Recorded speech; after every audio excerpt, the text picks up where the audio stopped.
बिल्कुल त्रिकोणीय मुकाबला है, ये सच है, इसमें कोई दो राय नहीं है। और लोकतंत्र है, लोकतंत्र में सबको अधिकार है चुनाव लड़ने का। सवाल खड़े हैं, चाहे लखवाड़ बयासी की बात हो, चाहे टीरी की बात हो, आज भी पूरा पुनर्वास नहीं हो पाया जा रहा है। हमारे यहाँ तो सारे प्रधानमंत्री के बहुत सशक्त कैंडिडेट हैं, जिसको भी कहेंगे वो प्रधानमंत्री बन जाएगा। आप देख रहे हैं उत्तराखंड समाचार और मैं अमिताभ।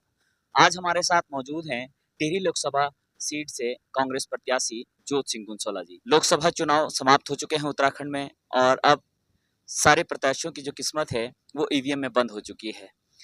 जानने की कोशिश करेंगे कि चुनाव कैसा रहा और किसकी सीट निकल रही है, क्योंकि प्रत्याशी हैं, जाहिर सी बात है, हर किसी को अपनी उम्मीद होती है। लेकिन क्योंकि चुनाव के सारे आंकड़े इनके पास होते हैं और उम्मीद करेंगे पूरी सच्चाई से उसको आपके सामने रखेंगे। सीधे बात करते हैं जोत सिंह गुंसोला जी से। सर नमस्कार, स्वागत है आपका उत्तराखंड समाचार में। सर लोकसभा चुनाव खत्म हो चुका है उत्तराखंड में और अब आपकी जो किस्मत है वो ईवीएम में बंद हो चुकी है। चुनाव आपका कैसा रहा? सबसे पहले तो हम अपने कार्यकर्ता साथियों का धन्यवाद करते हैं, जिन्होंने मुस्तैदी के साथ इस चुनाव को लड़ा।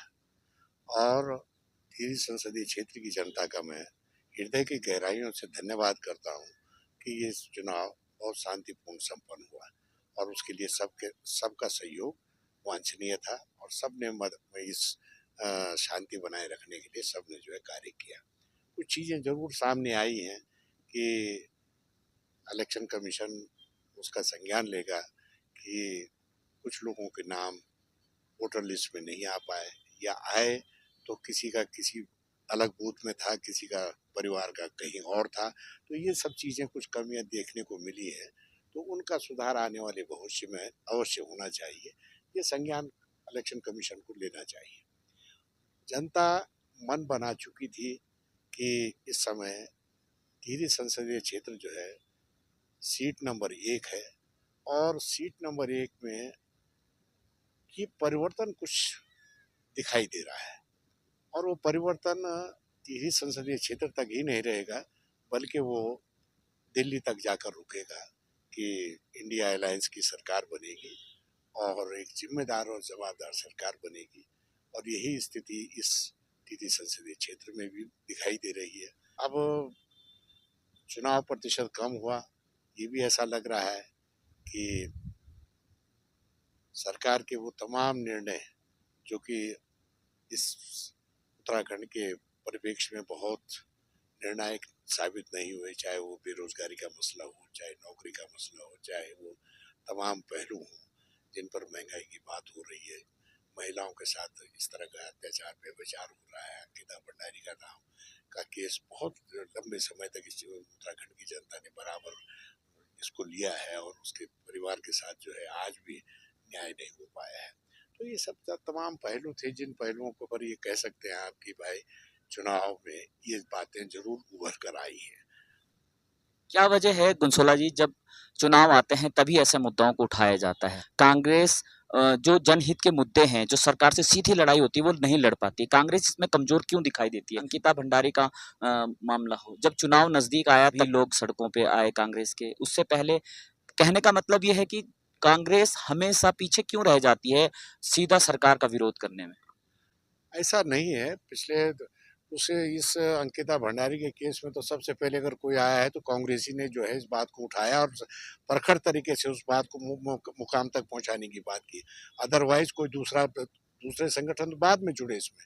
कांग्रेस ने उस पहल को लगाया और सब कांग्रेस ने विधानसभा के अंदर भी सवाल को उठाया और सड़क पर भी उस बात को किया। ऐसा नहीं है, लेकिन उसके परिवार को आज भी न्याय नहीं मिल पा रहा है, जबकि उसके अंदर बीजेपी के लोग लिप्त पाए जाते हैं, ऐसा कथन है। टिहरी लोकसभा सीट से एक प्रत्याशी और उभर के आए हैं, युवा प्रत्याशी हैं बॉबी परमार। और जैसे कि कयास लगाए जा रहे हैं कि इस बार जो मुकाबला था टिहरी लोकसभा में वो त्रिकोणीय था। आपको लगता है कि मुकाबला जो त्रिकोणीय था? बिल्कुल त्रिकोणीय मुकाबला है, ये सच है, इसमें कोई दो राय नहीं है। और लोकतंत्र है, लोकतंत्र में सबको अधिकार है चुनाव लड़ने का, और लड़ने का उसका अपना तरीका हो सकता है।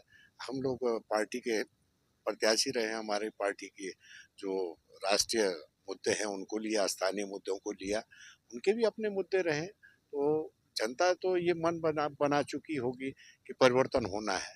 अब परिवर्तन किस पक्ष में होता है ये कह पाना जरा जल्दी होगा, क्योंकि 4 तारीख से पहले नहीं तो आचार संहिता लग जाएगी। वो आचार संहिता कहेगी कि भाई आपने निर्णय कैसे ले लिया। तो ये थोड़ा सा उसको हमको रुकना पड़ेगा, वेट करना पड़ेगा। और ऐसा मन बन रहा है, मुझे जो आभास हो रहा है कि जनता ने मन बना लिया था कि भाई इस समय परिवर्तन करके जो है कांग्रेस को यहाँ पर विजयी बनाना रहेगा। कांग्रेस बार बार ईवीएम पे सवाल खड़े करती है और ईवीएम में गड़बड़ी की बात करती है, और कई बार तो कांग्रेस नेताओं ने ये तक कहा कि जब तक ईवीएम है तब तक कांग्रेस का जीतना मुश्किल है। इसमें आप कितना इत्तेफाक रखते नहीं देखिए, अब ये ईवीएम पर तो ऑनरेबल सुप्रीम कोर्ट में भी बहस हो चुकी है। ईवीएम को जो है उन्होंने सार्थक बताया, उसमें कुछ चीज़ों में जो संशोधन की जरूरत है, जैसे वीवीपैट है, तो वीवीपैट पूरा गिरना चाहिए और पूरा उसकी काउंटिंग होनी चाहिए। लेकिन ऑनरेबल कोर्ट ने जो है अभी तक उस पर जो है वो संज्ञान लेते हुए डिसीजन ये नहीं दिया कि भाई वीवीपैट का भी काउंटिंग होना चाहिए। अगर वीवीपैट का काउंटिंग हो जाता है और मशीन का काउंटिंग हो जाता है और दोनों बराबर निकलते हैं, तो स्वाभाविक है कि वो बैलेट का काम करेगा। तो लेकिन आने वाले समय में हमें ये लग रहा है कि ये परिवर्तन भी मशीन ईवीएम में भी दिखाई देंगे। बीजेपी एक नारा देती है, इंडिया गठबंधन बना तो लिया, लेकिन उनका प्रधानमंत्री कौन होगा वो उनको खुद को नहीं पता। तो ऐसे में जनता कंफ्यूज है कि वो वोट किसको करे। जनता वोट एमपी का दे रही है, जनता प्रधानमंत्री का वोट सीधे नहीं देती। ये इतनी बड़ी गफलत जो फैलाने का प्रयास किया जा रहा है, भ्रम किया जा रहा है। हमारे यहाँ तो सारे प्रधानमंत्री के बहुत सशक्त कैंडिडेट हैं, जिसको भी कहेंगे वो प्रधानमंत्री बन जाएगा और देश को जो है चला के ले जाएगा। क्योंकि देश की जनता है वो लोकसभा का चुनाव कर रही है और उस चुनाव में एमपी का चुनाव होना है।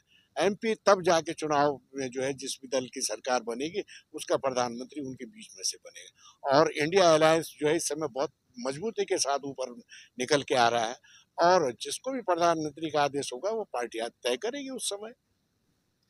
आप 2 बार के विधायक रहे हैं मसूरी विधानसभा से, और फिर बीच में जब आप चुनाव नहीं लड़े या फिर हार गए, उसके बाद लोगों में एक शिकायत थी कि ये सक्रिय राजनीति में नहीं रहे और अचानक फिर लोकसभा सीट से चुनाव लड़ रहे हैं।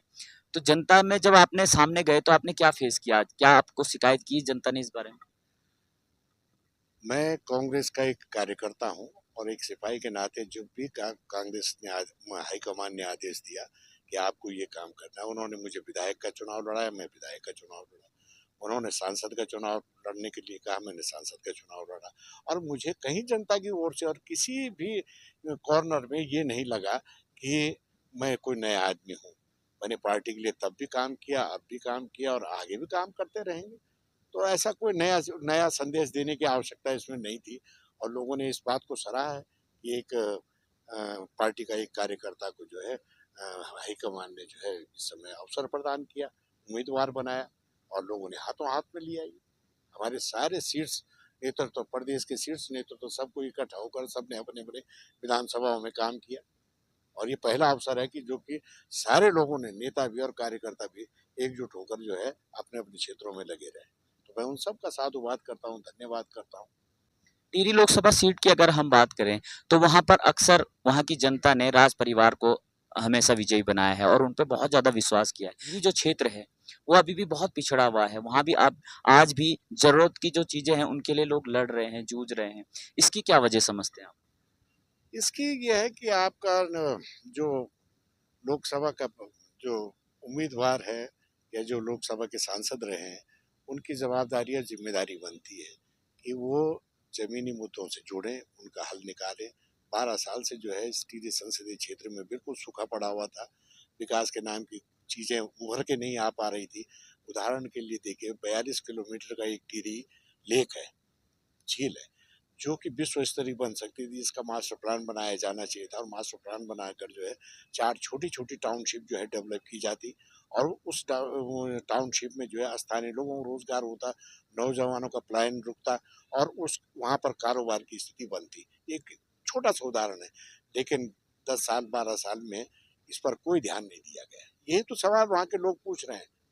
रानी साहिबा से यही तो सवाल पूछना है कि राजा साहब महलों में रहो, काहे न सड़क पर चल रहे हो।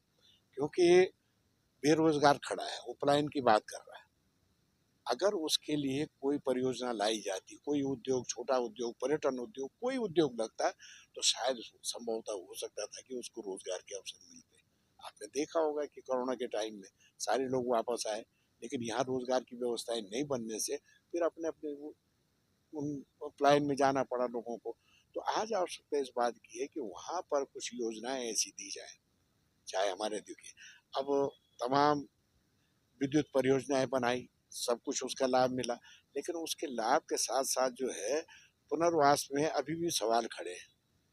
चाहे लखवाड़ ब्यासी की बात हो, चाहे टिहरी की बात हो, आज भी पूरा पुनर्वास नहीं हो पाया। जब मैं उन लोगों के बीच में गया तो लोगों ने कहा साहब पुनर्वास पर तो सरकार चुप हो गई है।